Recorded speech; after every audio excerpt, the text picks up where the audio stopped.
Hello everyone, this is Jeff Lee, the card lover. So as I said before in the last video, I'm gonna teach you about the break.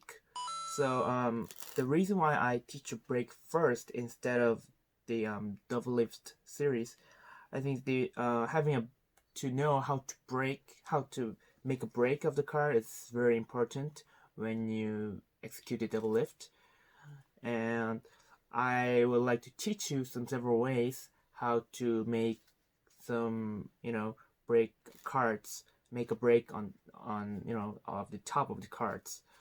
Okay, so I'm gonna teach you 5 different methods that I usually use, and I want to make sure that you can easily follow. So I'm gonna teach you on the performance point of view camera.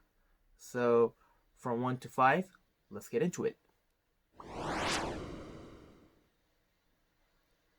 Okay, so for the explanation, I'm gonna flip over 2 cards and other cards are all back. Okay, so these 2 cards are the card that I'm gonna try to break. Okay, so um the the most easy and convenient way that I use is to grab a card like this and then dribble with the thumb, and as you get it, you're just having a break, just like so. You can see above the break there are my 2 cards, right? So how do I do? It's very simple. What you have to do is grab like this, so thumb, index, and the rest of the fingers. So just dribble the card just like so, and there will be a point where 2 cards are in a row, and at this moment you put the pinky inside and then you let it go, and then you have a line just like so. That's it. So at first it will be hard for you to dribble the card one by one, and the exact timing when you have to stop there, that will be difficult at first. But after that, after you're used to it, you don't have to look at it. You can do it just with the feelings. You can feel the thickness, how thick the 2 cards will be. So after that, you can have a break just like so. So that's the my first top break. The next method.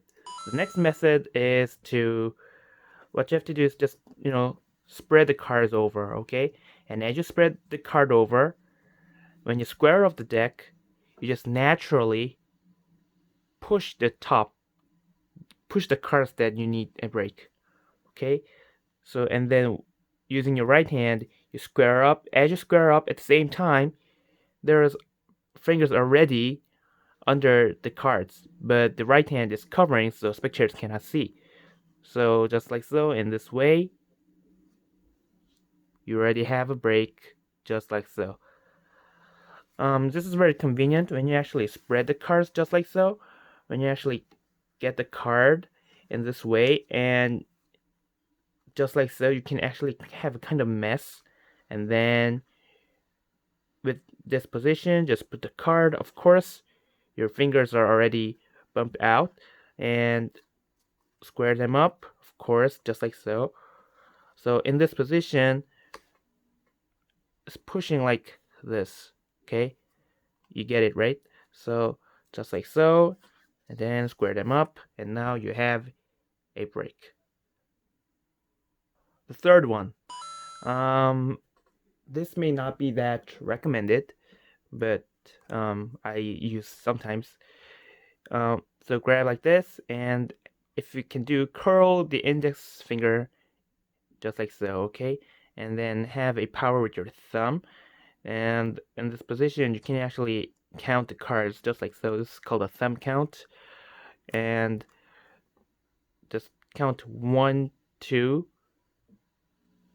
and place the card. Okay, just pull these 2 cards as one. Okay, and then grab the card, and as you do, you move this break into the pinky, just like so. But there's a problem with this. The problem is to do this. This is too unnatural. So there's a timing you have to do this. The timing is when you're doing an offbeat. So before you are trying to focusing on the card, you just talk about something else, blah blah blah blah blah, and you already did this move, okay? And then as you come over, you hide with your right hand, just like so, and you move in a pinky break position. So this is my third break. Number 4 is using misdirection.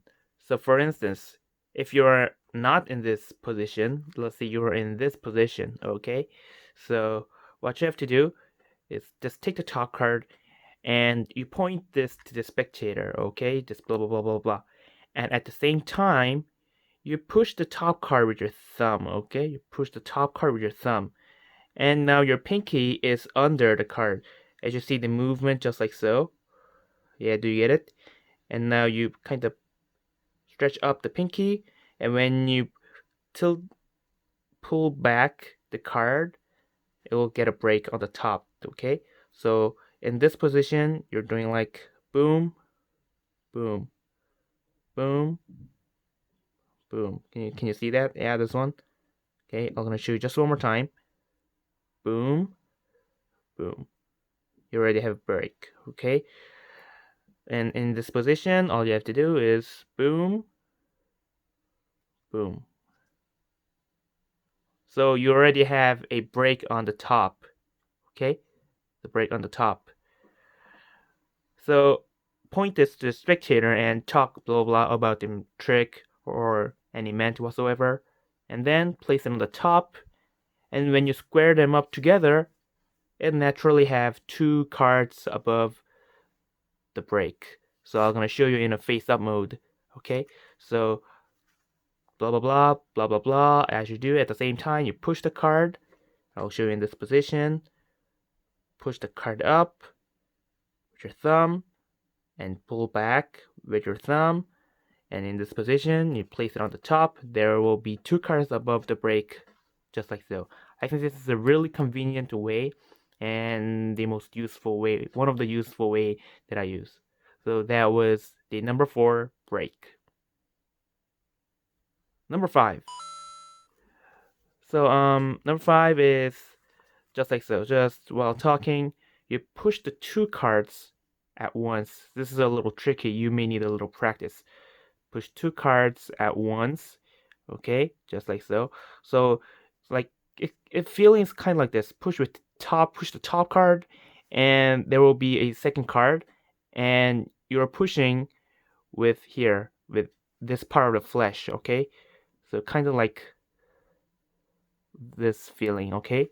So either way, and when you get used to it, you can actually push two cards in a very, in slight, what do I have to say, the gap, okay, very slight gap, just like so, okay. But at first I exaggerated, just like so, but if you get used to it, you can execute with a slight gap.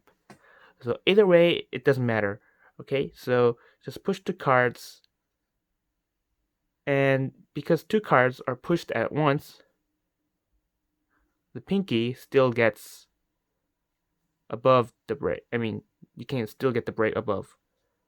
And then after that, this time with your only thumb, it's pretty hard to, square up naturally. So just push the cards at once, and then after that, just square them up neatly. And in this way, you can make another nice break. So this is the break number 5. So these are the 5 methods that I make a break on the top cards. Okay, of course there are lots of more useful breaks using a pinky count or using a short card or whatever, but I tried to explain. I wanted to explain some easier method that I use and more convenient way that I use. So hope these 5 breaks may be helpful for you guys. And as I said before, like always, I'm gonna teach you double lift next time. So stay tuned with my channel. So, was it helpful?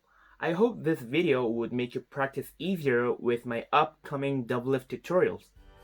Oh, and if you want to learn more card tricks, click the subscribe button around here, right? Maybe around, no, it's around here. Okay, it's around here. And have a look at other tutorials. And let's make a surprise to your friends and families. Thank you for watching, and I'll see you next time.